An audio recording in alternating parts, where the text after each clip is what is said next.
It's March, and this is a fun time in the garden. Well, not today because it's raining, but normally. If you're in a milder winter climate, it's go time outside. And if you're not, then it's probably go time inside. In this video, I'm going to go through my top 10 choices of vegetables to start in March. I'll show you when to start each of these depending on your last frost date.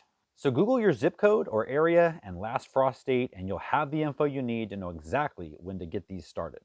Comment down below and let me know where you're from and what you're most looking forward to growing this year. All right, let's jump into the list. My first choice is tomatoes. I consider tomatoes the reigning royalty of the summer garden. There are literally hundreds of varieties. They're definitely the most popular crop grown at home, and for good reason. There's absolutely no comparison in taste between a store-bought tomato and a homegrown tomato.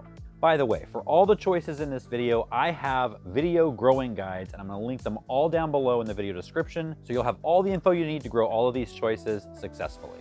My second choice is sweet potatoes.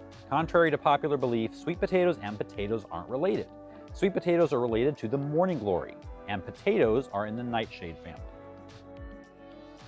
Sweet potato vines do spread and take up a lot of space, but they can also be grown in large containers. Number 3 is summer squash. Squashes and melons are fun crops to grow and super easy to grow, unless you're in an area frequented by squash bugs or vine borers. You know they can devastate an entire crop seemingly overnight. Studies have shown that squash vine borers and squash bugs prefer blue Hubbard squash over all others. Plant a trap crop of blue Hubbards a month earlier than your main crop to give them a head start. They should be 10 to 15 feet away from the crop you're trying to protect. Number 4 is beans. There are two types of beans, bush and runner. And having two types means you can grow beans in your garden no matter what size or shape it might be. You'll need to grow runner beans on a trellis of some kind. Bush beans are very prolific though, and you won't need a trellis for those. You can even grow them in a container. Number 5 is lettuce. If you've never gardened before, lettuce is a great starter plant, especially leaf lettuce. It germinates and grows quickly, and you can start harvesting in less than a month. There are two main types of lettuce, leaf lettuce and head lettuce. Head lettuce takes more space and takes more time to grow, while leaf lettuce is quick growing and can be tucked in just about anywhere. Number 6 are potatoes. Potatoes are one of the most fun things to grow, and you never know what you're going to dig up at harvest.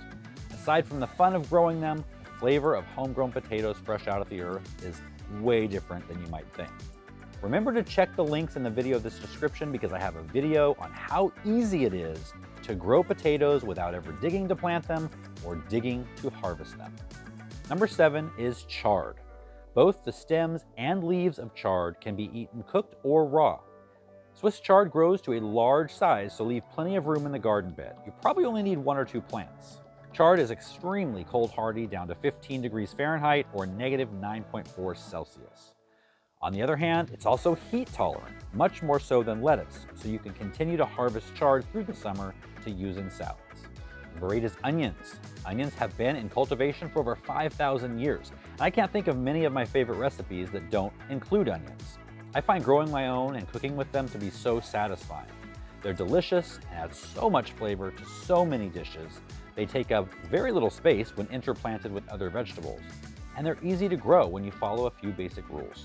Now the last two are plant families or plant groups that can be grown really well when planted right now. 9 is root veggies like carrots, beets, parsnip, and radish. Root vegetables can be grown in any weather except freezes. That means they're some of the first planted in any garden.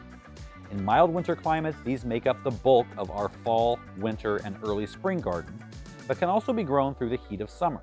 In cold winter climates, these are usually planted or sown in late winter, early spring, and grown through until your first freeze.